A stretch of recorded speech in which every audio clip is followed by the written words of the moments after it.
Um jovem segundo o coração de Deus. Capítulo 2. O que é necessário para que você seja tudo o que deseja? Como o cervo brama pelas correntes das águas, assim suspira a minha alma por ti, ó Deus. A minha alma tem sede de Deus, do Deus vivo. Salmos 42, de 1 a 2. Certo verão viajei para a Austrália como membro de uma equipe que realizaria conferências sobre liderança para pastores. A Austrália é um país incrível. É vasto em extensão e reduto de alguns dos animais mais estranhos do mundo, incluindo cangurus, ursos koalas, dingus, um cão selvagem, e valabis, um pequeno canguru. A viagem foi uma dessas aventuras radicais que não acontecem muito frequentemente. Nosso grupo foi designado para realizar conferências nas 4 maiores cidades. Cada vez mais ansiávamos por ver os locais sobre os quais havíamos ouvido falar. O interior e a Grande Barreira de Arrecifes, para mencionar apenas alguns. Pelo fato de haver muita coisa para fazer, essa seria uma viagem muito corrida. Um verdadeiro turbilhão. Nossa primeira conferência foi em Brisbane, no norte da Austrália. Uma cidade verdadeiramente impressionante. Ela tem um agradável clima subtropical. Palmeiras alinham-se pelas ruas, e abacaxis cresciam nos campos ao lado das estradas que levavam ao interior. E há muitas praias com muita areia e ondas assustadoras, próprias para a prática do surf. Enquanto estávamos em Brisbane, ouvi falar muito sobre a Grande Barreira de Arrecifes. Ela é famosa entre os mergulhadores e nadadores do mundo todo por causa da limpidez azul cristalina de suas águas.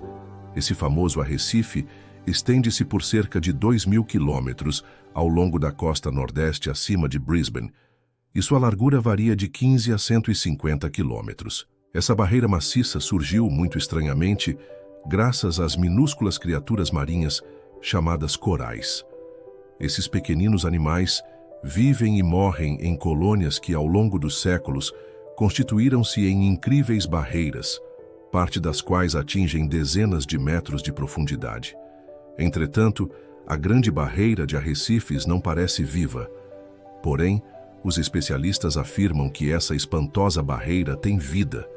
De fato, ela continua crescendo ainda agora, enquanto esses minúsculos organismos vivem e morrem. Por isso acreditei e maravilhei-me com o fato de que a barreira é viva, a mais recente fonte de poder para o crescimento. De maneira similar, a Bíblia é maravilhosa também. À primeira vista, ela se parece com qualquer outro livro. As páginas apresentam tinta preta sobre o papel branco, como os jornais ou os guias da televisão. E ainda assim, há algo muito peculiar e muito vivo e poderoso a respeito da Bíblia. Porque a Bíblia é única. Declaração 1. A Bíblia afirma que é a palavra de Deus, toda a Escritura divinamente inspirada, o que a torna a melhor fonte de ensinamentos para aprender sobre os caminhos de Deus. É proveitosa para ensinar, para redarguir, para corrigir, para instruir em justiça. 2 Timóteo 3,16. Declaração 2. A Bíblia afirma ser verdadeira e nunca tenta justificar suas afirmações. Você pode ter certeza de que se a Bíblia é a palavra de Deus para nós, declaração 1, podemos também estar certos de sua autenticidade. Isso é o que conclui o salmista. A lei do Senhor é perfeita. Salmos 19:7. Assim, podemos crer na Bíblia como sendo uma orientação correta para a vida e por toda a vida. Declaração 3. A Bíblia declara-se ser viva. Considere esse interessante depoimento. A palavra de Deus é viva e eficaz. Grifo o autor. O quanto ela é viva? Ela é mais penetrante do que qualquer espada de 2 gumes e penetra até a divisão da alma e do espírito e das juntas e medulas, e é apta para discernir os pensamentos e intenções do coração. Hebreus 4:12. Guia para um verdadeiro homem. Será que nós, diante de declarações como essas acima, não deveríamos ouvir e prestar mais atenção a elas? Não deveríamos ficar pelo menos um pouco curiosos sobre o que a Bíblia tem a dizer a respeito da vida e de nossas prioridades? Nenhum outro livro tem o mesmo efeito sobre uma pessoa como a Bíblia. Você pode ler livros sobre qualquer assunto e receber informações que o ajudarão de uma forma ou de outra. mas quando elas penetram o coração e a alma, somente a Bíblia pode trazer a verdade e promover transformações duradouras. Eu sei que quando eu li a Bíblia, minha vida se transformou. Penso de forma diferente, ajo de forma diferente, falo de forma diferente. Ainda mais importante, se a Bíblia é a palavra de Deus, e se nós desejamos viver como homens segundo o coração de Deus, então não há melhor lugar para nós procurarmos as respostas. Você não concorda? Deus escreveu a Bíblia para nos falar a respeito de seu amor por nós. E nela, Ele nos mostra de que forma podemos desfrutar de um relacionamento verdadeiro e significativo com Ele.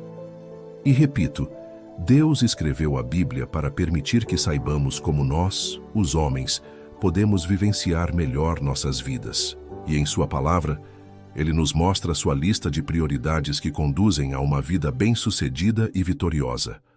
Portanto, se seu desejo é ser um homem segundo o coração de Deus, e acredito que esse seja o seu desejo, senão, certamente, não estaria lendo este livro, então você desejará conhecer qual é o plano de Deus para a sua vida, e você sabe o que isso significa.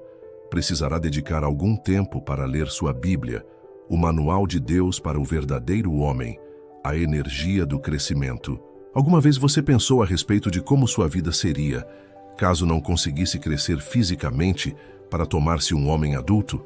Isso não lhe parece ser o pior dos pesadelos? Para mim, certamente ele o é. Então, como eu, você consideraria isso como uma enorme tragédia.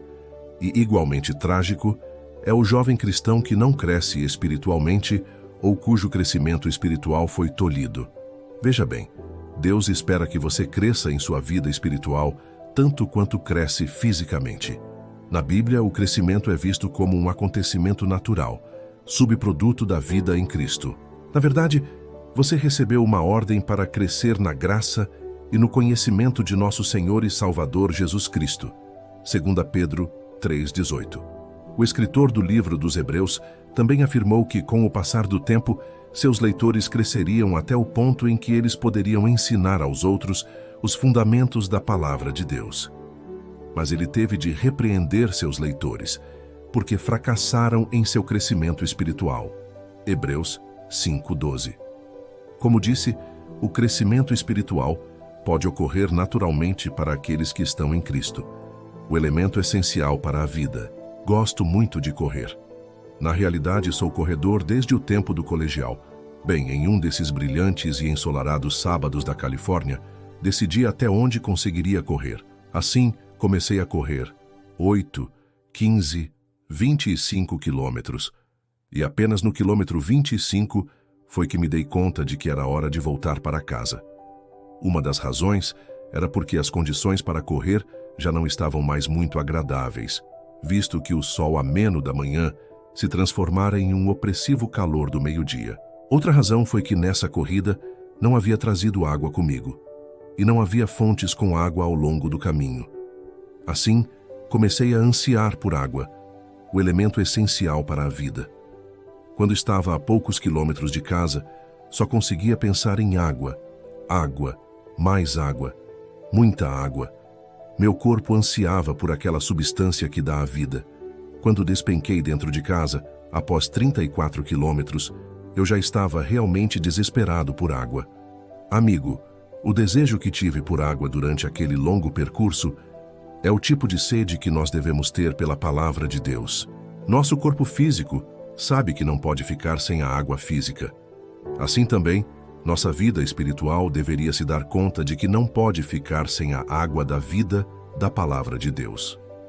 O salmista descreveu essa ânsia por Deus dessa forma: como o cervo brama pelas correntes das águas, assim suspira a minha alma por ti, ó Deus. A minha alma tem sede de Deus, do Deus vivo.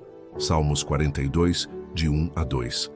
Você tem esse tipo de ansiedade por Deus e por sua palavra? Da mesma forma que a água é a substância que alivia sua sede, a palavra de Deus é a única substância que pode satisfazer sua sede espiritual e assegurar seu crescimento espiritual. Somente a palavra de Deus pode lhe dar força em tempos de provações.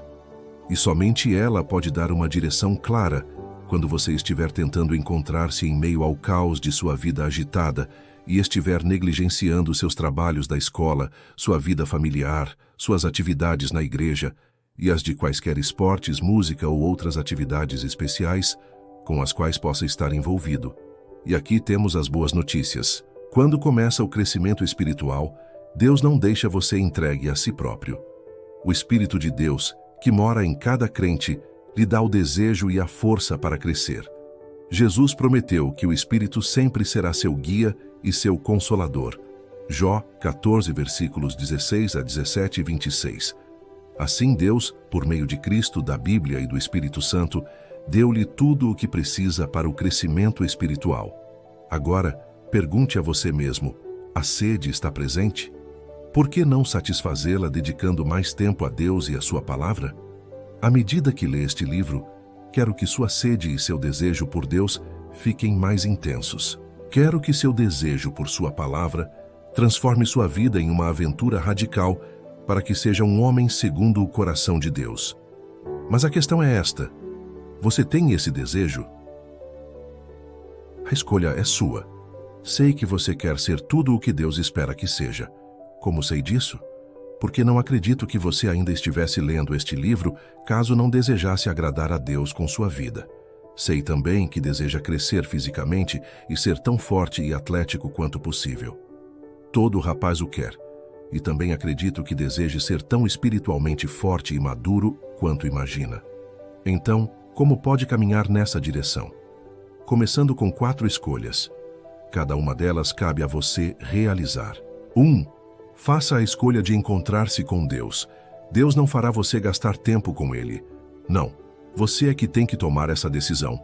Portanto, se deseja encontrar-se com Deus, tem uma séria decisão para tomar. Pense a respeito disso. Quanto tempo você gasta jogando videogames, vendo TV, navegando na internet ou batendo papo ao telefone com seus amigos? Por que não usar um pouco desse tempo para gastá-lo com Deus? 2. Faça a escolha de encontrar-se com Deus como a primeira coisa a ser feita a cada dia. Você quer crescer espiritualmente, certo? Então faça sua musculação espiritual e exercite-se com Deus todas as manhãs. Leia sua palavra, seu guia para o verdadeiro homem, e ore. Conte suas coisas para seu comandante-chefe. Meu genro é oficial da Marinha em um submarino nuclear, e dificilmente há um dia em que ele não tenha que se levantar às 4:30 da manhã. Levantar-se cedo faz parte das atividades de um homem. Portanto, não acha que poderia começar seu dia com Deus apenas levantando-se uns poucos minutos mais cedo a cada dia? E um bom treinamento para a vida, e isso fará diferença para você. 3. Faça a escolha de negar a si mesmo por Deus. A vida cristã é uma vida em que se está disposto a enfrentar o sacrifício e comprometimento. É deste modo, todo mundo está dizendo, você é cristão? Então, comprove-o. Portanto, quais atividades menos importantes você desejaria dar menos prioridade ou abandoná-las para ganhar algo maior, crescer em sua vida espiritual? Você estaria disposto a dizer não para algum tempo dedicado aos videogames, dizer não para algum tempo dedicado ao assistir TV, dizer não para algum tempo dedicado aos amigos, dizer não para algum tempo dedicado à prática de esportes? Jesus disse, se alguém quiser vir após mim, renuncie-se a si mesmo, tome sobre si a sua cruz e siga-me. Mateus 16, 24. Você está preparado para o desafio? Se estiver, eu garanto que isso transformará sua vida em uma aventura radical. 4. Faça a escolha de dizer sim para o povo de Deus. Uma das melhores escolhas que você pode fazer é juntar-se a outros cristãos. Por que eu deveria dizer isso? Porque isso é como praticar esportes ou estudar com alguém que já está mais adiantado que você. Você leva vantagem quando se associa com aqueles que sentem entusiasmo naquilo que fazem, pessoas seriamente comprometidas com o que fazem. É isso que acontece quando está junto a outros cristãos comprometidos. O entusiasmo, o comprometimento e o fervor deles por Deus contagiam você. Isso o estimula a seguir. Isso o desafia, direciona, ajuda a progredir, traz à tona o melhor de você. Isso ajuda a transformá-lo naquilo que deseja ser. Portanto, faça as escolhas. Escolha Dizer sim para o comparecimento à igreja e aos ensinamentos que receberá lá. Dizer sim para seus jovens líderes quando perguntarem quem quer se reunir individualmente ou em um pequeno grupo. Dizer sim para acampamentos e retiros em que receberá grandes ensinamentos e orientação de líderes devotados, isto sem mencionar todos os novos amigos que você fará. Dizer sim para cada oportunidade de estar com outros jovens igualmente comprometidos com as coisas de Deus, transformando sua vida em uma aventura radical. O que é notável a respeito de seu crescimento espiritual é a forma como ele marca cada segmento de sua vida. Você não apenas agrada a Deus e amadurece como homem cristão, mas também causa um efeito importante e positivo naqueles com quem entra em contato. Já percebeu o número de pessoas com quem entra em contato todos os dias? Você entra em contato com centenas de pessoas, pessoas cujas vidas você pode influenciar de forma positiva se estiver crescendo espiritualmente. Então, está pronto para isso? Você está preparado para a aventura de um esforço total para Cristo? Você está preparado para percorrer o caminho do crescimento? Ou para galgar mais um degrau nesse crescimento? Está preparado para ver o que acontecerá a você e a todos aqueles que encontra em seu caminho? O que é que seu coração lhe diz? Você o ouve quando ouve as mensagens de Deus para você? Lembre-se, Deus vê o coração. 1 Samuel 16:7. Aqui está uma lista de perguntas para ver se está pronto para embarcar nessa grandiosa aventura de Deus para sua vida. Você quer ser um homem de Deus forte e maduro? Então cuide das coisas principais em primeiro lugar. Desenvolva um estreito relacionamento com Deus por meio da oração, da leitura de sua palavra e da obediência a seus mandamentos. Você deseja ser um bom filho? Então, novamente, dedique tempo a Deus e a sua palavra por meio da oração, e Ele lhe dará tudo o que precisa e lhe ensinará tudo o que necessita saber sobre como vivenciar esse importante papel de responsabilidade junto à sua família. Você deseja ser um bom amigo? Então, cultive uma amizade com Deus. Esse contato com seu pai e amigo que está no céu lhe dará a sabedoria para tornar-se um bom amigo dos outros e causar um impacto positivo na vida deles. Você se importa com a vida espiritual de seus amigos? Então, fortaleça seu relacionamento com Deus. Isso permitirá ao Espírito de Deus trabalhar por seu intermédio e ajudá-lo a indicar outros para Ele. Você quer que sua vida valha a pena? Ou, em outras palavras, deseja ser tudo aquilo que você pode ser? Então, faça com que Deus seja a prioridade número 1 de sua vida. Coloque Deus em primeiro lugar em seu cotidiano, e assim todos os seus amanhãs valerão a pena na vida e na eternidade. Tudo o que é preciso é o desejo de fazer a vontade de Deus. Você tem esse tipo de desejo? Como disse anteriormente, sou uma pessoa que acredita que você pode. Acredito que está pronto para contar a Deus sobre seu mais novo, ou renovado, ou aprofundado, compromisso para crescer espiritualmente. Acredito que você está pronto para iniciar uma jornada radical que assegurará que sua vida de fato valha a pena. Por que você não dá uma parada agora mesmo e conversa com Deus? Agradeça ao Senhor por dar-lhe a força e o desejo de juntar-se a Ele nessa fantástica viagem que tem à sua frente. Desafios para hoje. Você separou um tempo para estar com Deus? Que tempo? Caso contrário, comece sua aventura radical exatamente neste minuto, ao tomar essa importante decisão. Faça-o agora. Depois escolha um lugar. Que coisas você precisa para iniciar sua caminhada com Deus? Você sabia que pode ler toda a sua Bíblia em um ano, se dedicar apenas 12 minutos de seu dia à leitura da Palavra de Deus? Hoje, está disposto a dar 12 minutos por dia a Deus? E amanhã? Faça uma leitura devocional. Quanto tempo precisou para essa tarefa? Há em sua igreja algum rapaz mais velho ou um jovem líder que pode trabalhar com você em uma relação pessoal, 1 a 1? Você dará um telefonema para ele hoje? Como todo marinheiro de primeira viagem, precisa de um camarada para enturmá-lo. Aprofunde seu conhecimento. Procura apresentar-te a Deus aprovado, como obreiro que maneja bem a palavra da verdade. 2 Timóteo 2,15. Leia Salmos 1, de 1 a 3. Enumere todas as ações e decisões feitas por um homem que deseja crescer espiritualmente. Depois descreva a saúde espiritual de um homem que procura por Deus. Há alguma mudança que você precisa realizar hoje?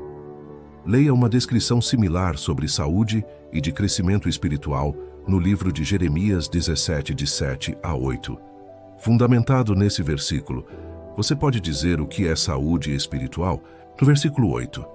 De que forma se descreve a condição dessa pessoa?